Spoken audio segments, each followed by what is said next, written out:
Blood dripped from his bespoke suit, pooling on the rain-slicked pavement. He was a monster to the city of Chicago, a ruthless syndicate boss, but as he reached out his calloused, crimson-stained hands cradled her tear-streaked face. With impossible reverence, "Tell me who made you cry," he whispered. Clara Jenkins was not the kind of woman who expected fairy tales. At 28, she had long ago accepted the reality of her life. In Chicago, she was a plus-sized woman, fat as her critical mother used to bluntly remind her, lush and curvy on a good day, and hopelessly invisible on a bad one. She poured her heart and soul into her small bakery on West Taylor Street, kneading dough and piping frosting, building a modest, quiet life. But tonight, that quiet life had been shattered into a million jagged pieces. The evening was supposed to be a celebration. Her fiancé, Bradley Peterson, a junior investment banker at Merrill Lynch, had finally secured his promotion to vice president. Clara had spent 3 weeks of her bakery's meager profits to buy a dark green velvet gown from Torrid, a dress that hugged her thick thighs and full hips, in a way that actually made her feel beautiful. She had spent 2 hours curling her dark hair, praying that for once, Bradley would look at her with the same pride she felt for him instead. He had invited her to the signature room at the 95th only to publicly humiliate her. Clara stood frozen near the coat check, the opulent hum of the restaurant fading into a deafening ring in her ears. Bradley wasn't alone. Standing beside him, her arm looped possessively through his, was Chloe Evans, a size 0 real estate agent? With razor-sharp cheekbones and a cruel, practiced smile. "I'm sorry, Clara. But it's over," Bradley had said, his voice completely devoid of the warmth he used to fake so well. He didn't even have the decency to pull her into a private corner. "I'm a VP now. I have an image to maintain. Corporate galas, high-profile client dinners. I need someone who fits into that lifestyle." He paused, his eyes raking over her full figure, with undisguised disgust. "Someone who fits into the dresses without stretching the seams. You have to admit you've let yourself go." "It's embarrassing," Chloe had giggled, a high piercing sound that felt like a physical slap. "Don't be too hard on her, Brad. She clearly seeks comfort in carbohydrates." Clara hadn't screamed, she hadn't thrown her drink. The absolute shock of the betrayal, coupled with the realization that the man she had supported through business school found her physically repulsive, stripped her of her voice. She had simply turned and walked out, ignoring the pitying stares of the hostesses. Now, an hour later, Clara was stumbling blindly through an alleyway behind the Drake Hotel, the torrential Chicago rain, soaking her expensive velvet dress until it clung to her skin like an icy lead weight. Her mascara ran down her cheeks in dark rivers. Her chest heaved with gut-wrenching sobs. It wasn't just the loss of Bradley, it was the total devastation of her self-worth. She had always known she was fat, but she thought she was loved. She had given him her heart, her time, and she remembered with a sickening jolt access to her life savings to help him invest in their future. She leaned heavily against the cold brick of a dumpster enclosure, sliding down until she was sitting in the puddles, burying her face in her hands. "I'm nothing," she sobbed into the empty rain-swept alley. "I'm stupid, I'm so stupid." A woman who bakes the finest sfogliatella in the city could never be stupid. The voice was a low, resonant baritone that cut through the sound of the pouring rain like a warm blade. Clara gasped, her head snapping up. Stepping out from the shadows of the alley was Arthur Costello. Clara recognized him immediately, though her brain struggled to process his presence here. Arthur was a regular at her bakery. Every Tuesday at exactly 7 a.m. he walked in, ordered a black espresso and a box of assorted pastries, tipped a $100 bill, and left. He was a towering, broad-shouldered man in his mid-30s, with sharp Italian features, piercing slate-gray eyes, and a presence that commanded absolute submission. He was also, according to the terrified whispers of the West Taylor Street locals, the Don of the Chicago outfit, the most ruthless, untouchable mafia boss in the Midwest. But tonight, Arthur was not in his usual pristine state. He was not carrying a pastry box. Lightning flashed, illuminating the alleyway. Clara choked on a scream. Lying in the shadows, just a few feet behind Arthur, was a man. His eyes were open and vacant, staring blindly at the storm. A dark pool of crimson was washing away into the nearby storm drain. Arthur's bespoke charcoal suit was ruined, slashed at the shoulder, and his knuckles were raw, split and coated in fresh blood. He had just brutally executed a rival underboss, a violent end to a 3-month territory war. Clara scrambled backward, her hands scraping against the rough asphalt. She was trapped. She had just witnessed a mob murder. She closed her eyes tightly, waiting for the gunshot that would end her miserable night. Instead, she heard the heavy splash of dress shoes. Stepping into the puddle in front of her, Arthur knelt in the dirty rainwater, completely indifferent to the ruin of his trousers. The imposing mob boss, a man who had just taken a life without a second thought, leaned in close.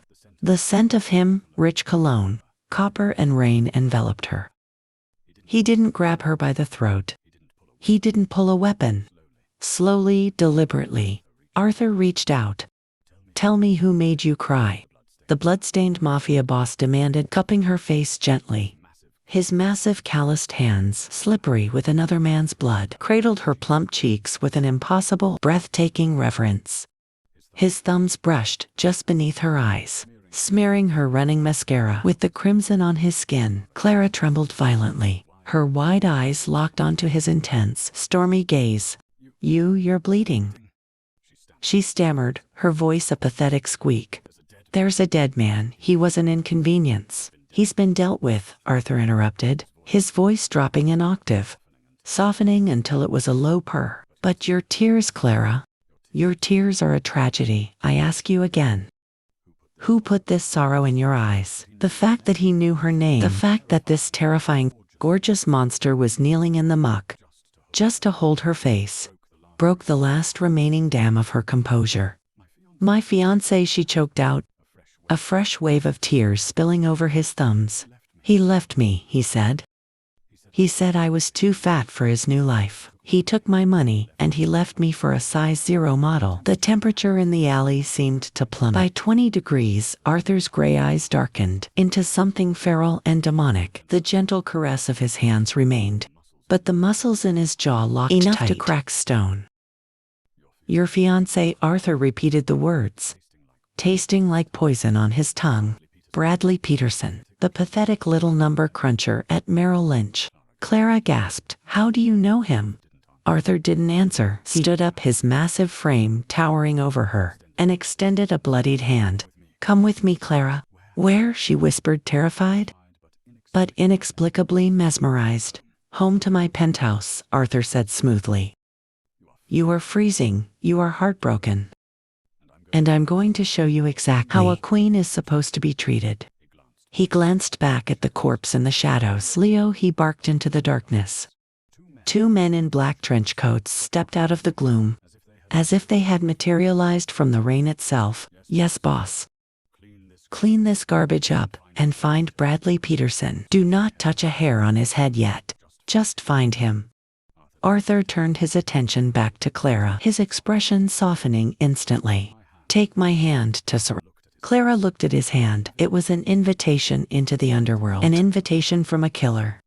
But looking back at the street, at the world that had mocked her, discarded her, and deemed her unlovable because of the space she took up, she made her choice. She placed her trembling, soft hand into his large blood-stained one and let the mafia boss pull her up from the ground. Arthur's Maybach cut through the flooded streets of Chicago, the heavily tinted windows sealing them off from the rest of the world.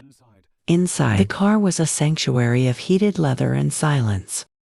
Clara sat stiffly in the corner, clutching the lapels of Arthur's dry cashmere overcoat, which he had draped over her shivering shoulders. The moment she stepped inside, Arthur sat beside her, pouring a glass of amber liquid from the car's minibar. He handed it to her drink. "It will warm your blood." Clara took a sip, coughing as the expensive scotch burned down her throat. She looked at Arthur. He was using a wet wipe to clean the blood from his knuckles, his face an unreadable mask of calm. "Why are you doing this?" Clara finally asked, her voice quiet in the luxurious cabin. "I'm just the baker. I'm a mess. I'm fat.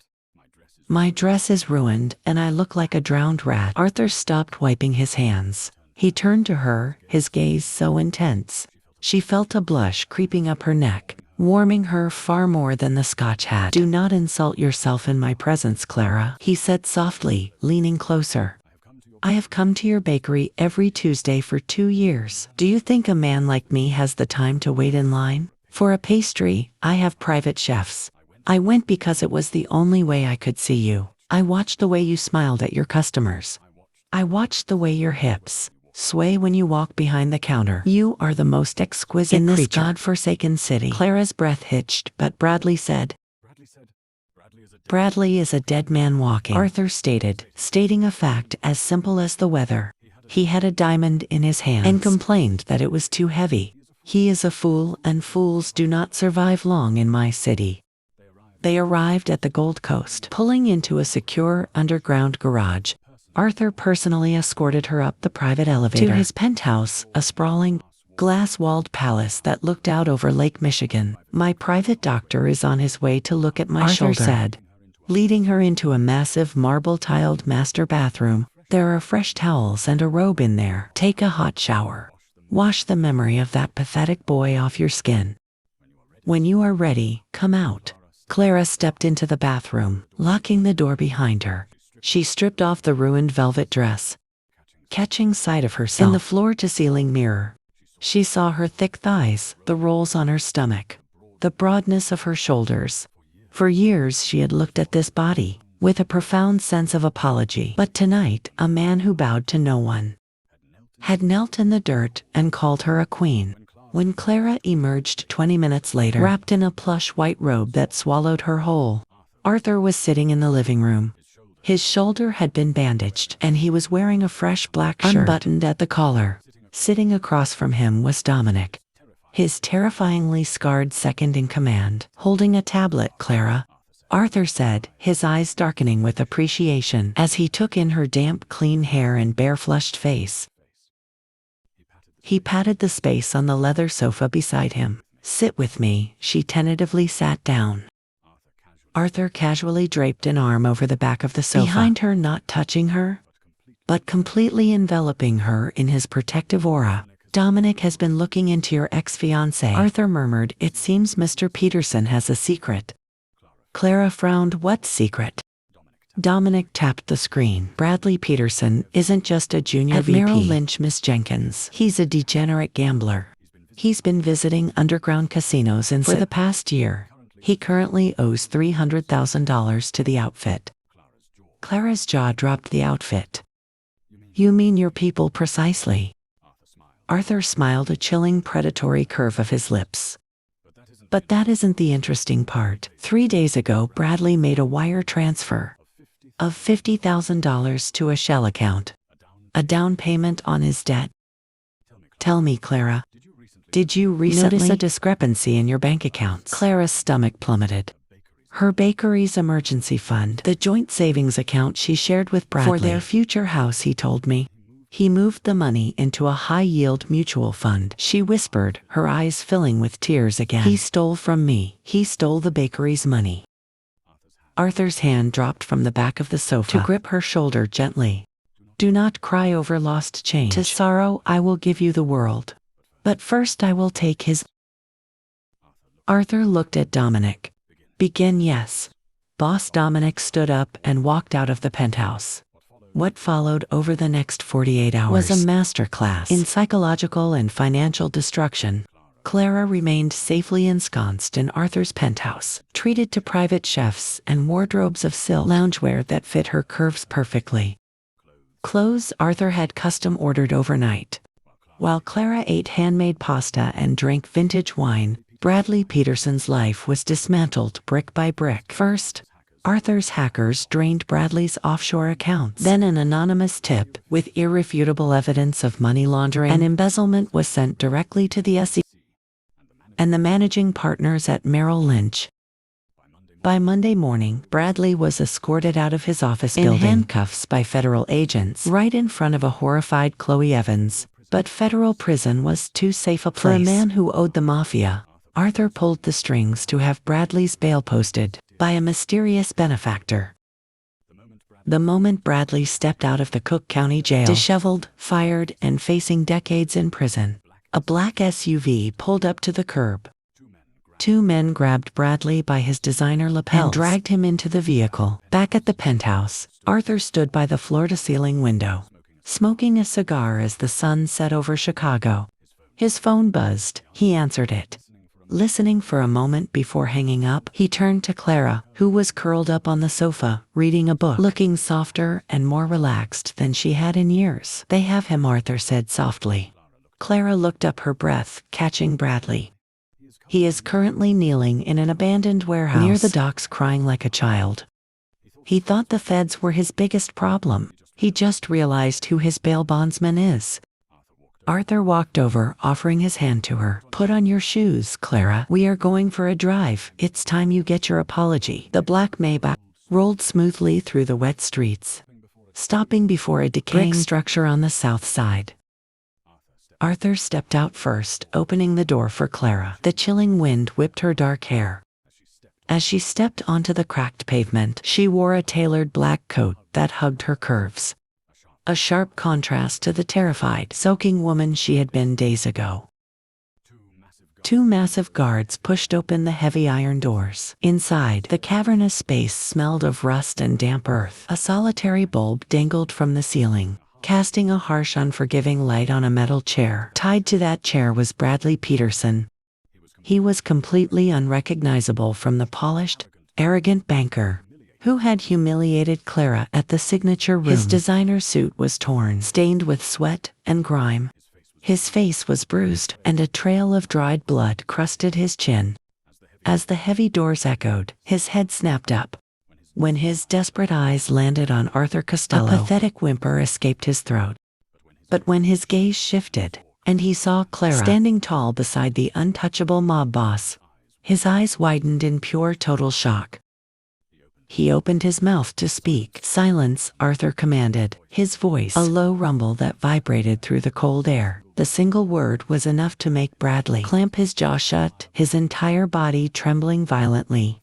Arthur placed a protective hand on Clara's waist, guiding her forward until they stood mere feet from her former fiancé. "You owe my organization $300,000. Mr. Peterson," Arthur stated, pacing slowly around the metal chair, like a predator evaluating its cornered prey.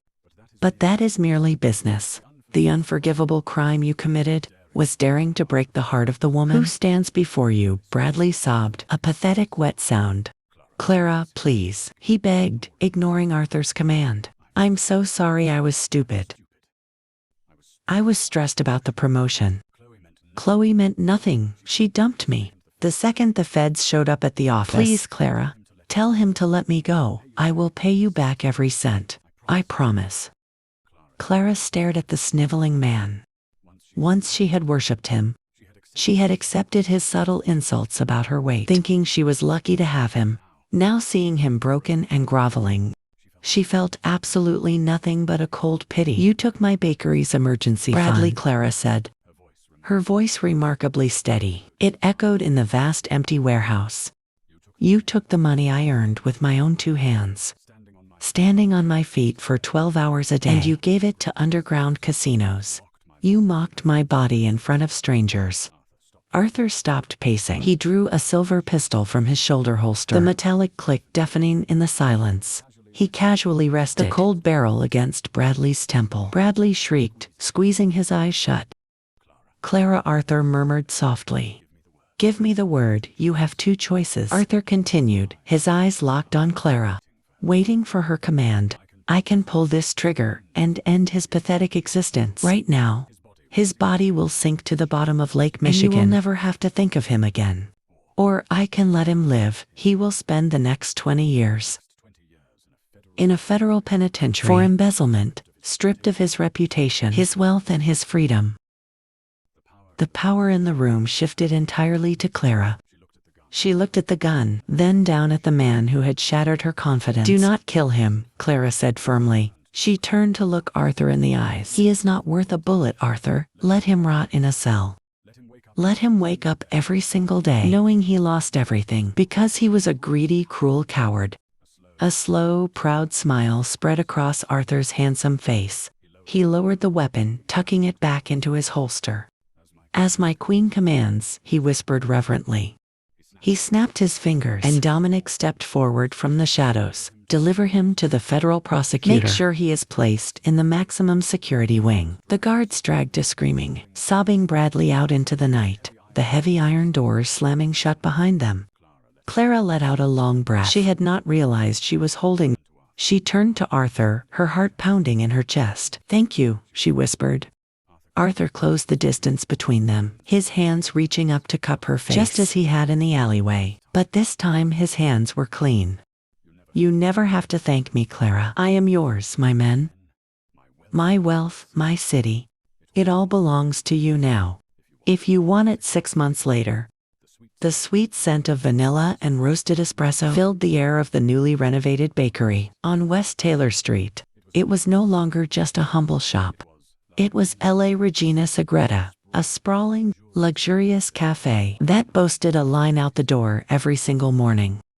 Clara stood behind the gleaming marble counter, sliding a tray of fresh foglia into the display case. She wore a stunning, crimson-wrapped dress that accentuated her full bust and lush hips. She radiated a quiet, unshakable confidence. She was no longer apologizing for the space. She occupied the bell above the heavy glass door chimed.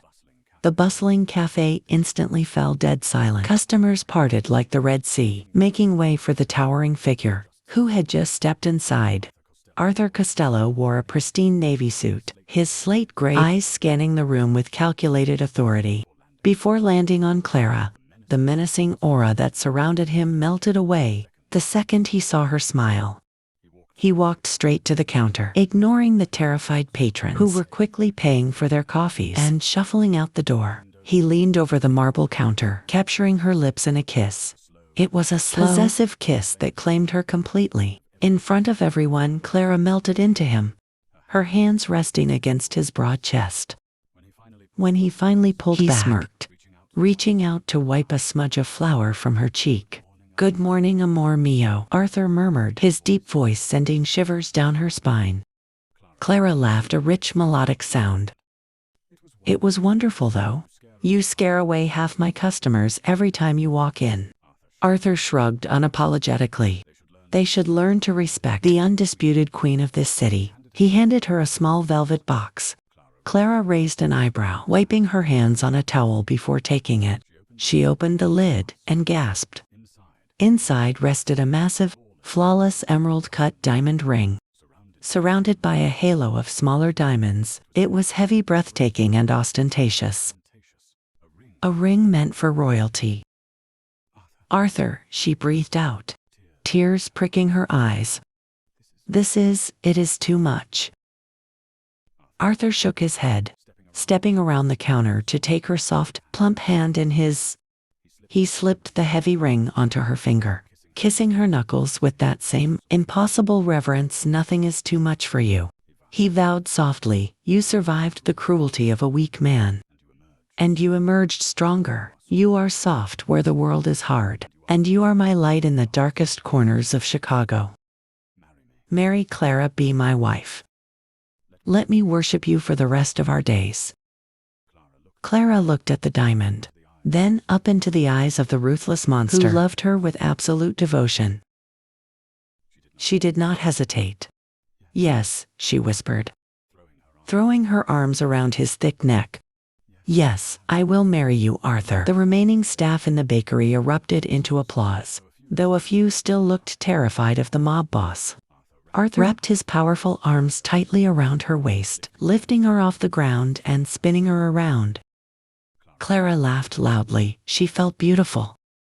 She felt powerful. She felt entirely loved as she was. Bradley Peterson was currently rotting in a federal prison cell, a distant memory of a pathetic past. Clara Jenkins, the baker with the soft curves and the kind heart, was about to become Clara Costello, the most untouchable woman in the Midwest. She had found her dark knight in a bloodstained suit, and together they would rule their empire with absolute passion. Forever and always they would stand united against anyone who dared cross their path. Did this gripping tale of betrayal, mafia justice, and undeniable romance keep you on the edge of your seat? If you loved watching Clara embrace her true power and Arthur's ruthless devotion, please hit that like button. Share this video with your fellow dark romance lovers, and do not forget to subscribe to our channel for more thrilling, exciting stories every single week. Drop a comment below telling us your favorite moment, and stay tuned for the next bloody chapter.